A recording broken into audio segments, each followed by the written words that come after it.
안녕하세요, 닥터베입니다. 야외 촬영이 계획되어 있었는데 조금 전에 우리 담당 PD가 코로나 확진이 됐어요. 기대했던 마음이 완전히 배신감을 때렸어요.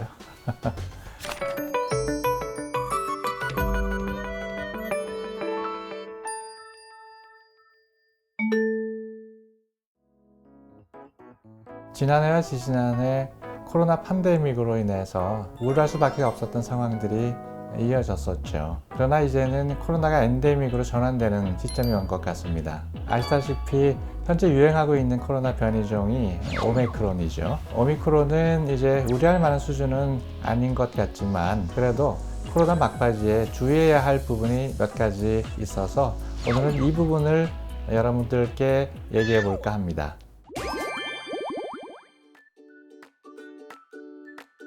우리나라에서 하루 코로나 발생 환자가 62만이 넘는 수치를 기록했었죠. 무증상의 환자들, 증상이 있어도 검사를 받지 않은 사람들, 그리고 자가키트 검사에서 양성으로 나왔지만 PCR 검사를 받지 않거나 병의원에서 확진 검사를 받지 않은 사람들을 모두 포함하면 실제로는 발표된 확진자 수보다 훨씬 더 많은 환자가 발생했을 거라고 생각을 합니다. 다행히 3월 중순을 정점으로 해서 계속해서 확진자가 줄어들고 있으니까 참 다행이라는 생각이 듭니다.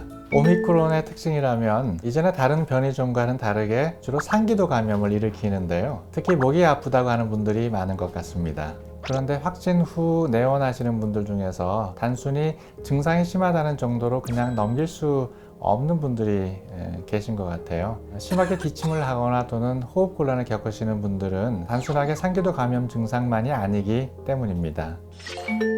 이분들에게 흉부 엑스레이 또는 흉부 CT 검사를 진행해 보면 드물지 않게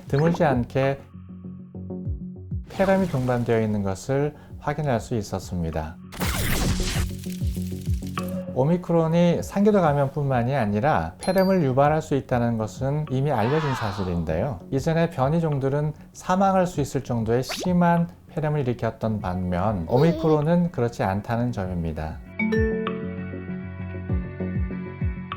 코로나 확진되고 나서 폐렴이 진단되었던 환자 몇 분을 소개해 드리려고 합니다. 먼저 69세 여성 환자분인데요. 보름 전에 코로나로 확진이 되고 나서 몸살, 목 아픈 증상, 기침이 지속된다고 저희 병원에 내원하셨습니다. 이 증상들보다는 걱정되는 것이 있는데 조금만 걸어도 숨이 차다는 겁니다. 숨이 차다고 하시니까 검사를 해야겠죠. 먼저 가슴 엑스레이를 찍었는데 약간 염증이 의심되는 듯한 그런 느낌이 있었어요. 그래서 CT를 찍었는데요. 전형적으로 코로나 바이러스에 의한 폐렴 소견을 보였습니다.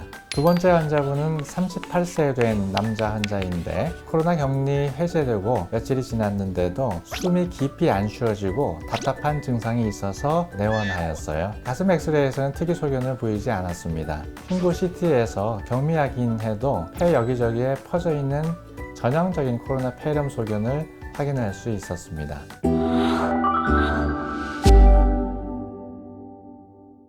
사실 오미크론에 의해서 폐렴이 생겼다고 하더라도 대부분은 심각한 문제를 일으키지 않고 좋아집니다. 그러나 연세가 드신 분들은 젊은 사람에 비해서 비교적 증상이 심한 것 같은데요. 특히 면역력 저하나 심폐질환이 있는 분들 경우에는 오미크론으로 인한 폐렴에 걸렸더라도 치명적일 수 있습니다. 폐질환이 있는 분들은 원래 안 좋은 폐 기능에다가 폐렴까지 발생하면 산소 공급이 급격히 악화가 될 수가 있죠. 심뇌 혈관 질환이 있는 환자들은 폐렴으로 산소 공급이 줄어들면 심장이나 뇌로 가는 산소 공급이 급격하게 줄어들어서 결국은 심장마비가 올 수도 있습니다. 그렇기 때문에 고령이나 고혈압, 당뇨병, 폐나 심뇌 질환이 있는 분들은 가벼운 감기 증상만 있다고 하더라도 주의 깊게 증상 변화를 관찰하는 것이 좋습니다. 혹시라도 기침이 심해지거나 특히 호흡이 가빠지는 증상이 생기면 반드시 흉부 엑스레이 검사를 받아야 하고 흉부 엑스레이에서 정상이라고 하더라도 증상의 호전이 없다면 폐 CT 검사도 받아보시면 좋습니다. 오미크론으로 인한 폐렴은 바이러스가 원인이기 때문에 원칙적으로 항생제에 반응하지는 않지만 코로나 치료제는 도움이 될 수 있습니다. 먹는 치료제로서는 팍스로비드와 라게브리오가 있고요. 주사제로는 람데시비르가 사용되는데요. 대부분의 경우는 코로나 치료제를 사용하지 않더라도 저절로 좋아집니다. 실제로 병원에서 진행되는 치료는 대증요법입니다. 증상에 대한 치료이죠. 단기간의 스테로이드 치료가 폐렴이나 증상 완화에 도움이 될 수 있습니다. 희박하겠지만 폐나 심혈관 질환이 있는 분들이 폐렴이 심하게 발생하였다면 반드시 입원 치료가 필요한데요. 기본적으로 산소 공급을 해주어야 하고요. 필요하면 인공호흡을 할 수도 있기 때문입니다.